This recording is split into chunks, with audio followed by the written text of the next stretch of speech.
God Valley incident One Piece के biggest moment में से एक है, जिसके बारे में हमें सिर्फ इतना ही पता है कि रॉक्स पायरेट का कैप्टन रॉक्स डी ज़ेबेक वो गॉड वैली आइलैंड पर कुछ कांड करके वर्ल्ड का किंग बनना चाहता था। सिर्फ पायरेट किंग नहीं बल्कि पूरे वर्ल्ड का किंग।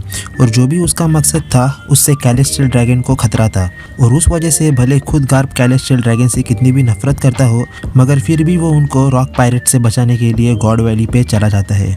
और उसमें गोल्ड रॉजर गार्प के साथ रॉक पायरेट से लड़ता है। और भले ही रॉजर एक पायरेट था, उसके बावजूद उसने गार्प और नेवी की मदद की कैलेस्टियल ड्रैगन को बचाने में।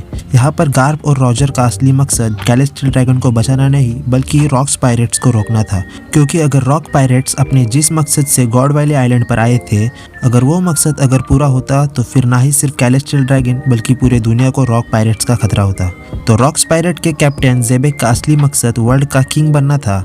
तो हो सकता है कि गॉड वैली में कोई एंशिएंट वेपन होगा जिसकी तलाश में ज़ेबेक वहाँ पर पहुँचा था, क्योंकि अगर देखा जाए तो कोई एंशिएंट वेपन की पावर तुम्हारे पास हो तो तुम्हें वन पीस के वर्ल्ड में कोई भी नहीं रोक सकता। इसी बात को ध्यान में रखकर रॉजर ज़ेबेक को रोकने चला गया, और सेंगोकू से हमें यह पता चला कि ज़ेबेक रॉजर के सबसे स्ट्रॉन्गेस्ट एनिमी में से एक था। तो भले रॉजर और गार्प दोनों कितने भी स्ट्रांग हो, रॉक्स पायरेट्स में बहुत सारे खतरनाक पायरेट थे, जैसे बिग मॉम, काइडो और व्हाइट बियर्ड, और उसके साथ भी कई खतरनाक पायरेट थे जिन्हें ओडा ने अभी तक रिवील नहीं किया। जिसमें अगर व्हाइट बियर्ड की बात करें तो वो सिर्फ अकेला ही रॉजर के लेवल पर था, और उसका कैप्टन ज़ेबेक वो तो उनके क्रू से भी ज़्यादा स्ट्रांग होगा। तो फिर रॉजर और गार्प ने कैसे रॉक पायरेट्स को हराया होगा?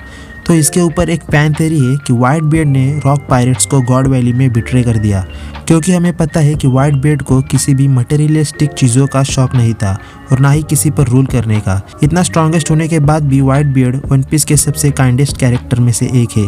उसे कोई शौक नहीं था दुनिया पर राज करने का। इसलिए हो सकता है कि जब व्हाइट बियर्ड को पता चला कि उसके कैप्टन ज़ेबेक के इरादे अच्छे नहीं है, जिसकी वजह से आगे जाके पूरी दुनिया को खतरा साबित होगा, तब हो सकता है कि शायद व्हाइट बियर्ड रॉजर और गार्प के साथ रॉक पायरेट से लड़ा हो, या फिर शायद वो सीधा लड़ाई के बीच में ही रॉक्स पायरेट्स को छोड़ के चला गया हो। इसलिए हम देखते हैं कि अपोनेंट होने के बावजूद भी रॉजर और व्हाइट बियर्ड दोनों एक अच्छे दोस्त थे।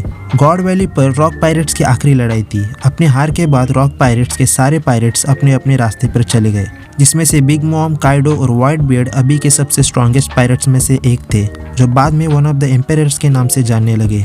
और ये सब कांड गॉड वैली पे होने के बाद गॉड वैली को वर्ल्ड गवर्नमेंट ने वर्ल्ड हिस्ट्री से और वर्ल्ड के मैप से ही हटा दिया, जैसे कि वो जगह पहले कभी एग्जिस्ट ही नहीं करती थी। और लोगों को भी उस इंसिडेंट के बारे में कभी कुछ नहीं बताया, क्योंकि हो सकता है कि गवर्नमेंट को किसी पायरेट की मदद लेनी पड़ी। ये बात गवर्नमेंट लोगों तक नहीं पहुंचानी चाहती। और दूसरी वजह ये हो सकती है कि गॉड वैली पर कुछ ऐसा था जिससे वर्ल्ड गवर्नमेंट नॉर्मल इंसानों से छुपाना चाहती थी, जिसके पीछे ही रॉक पायरेट्स पड़े हुए थे।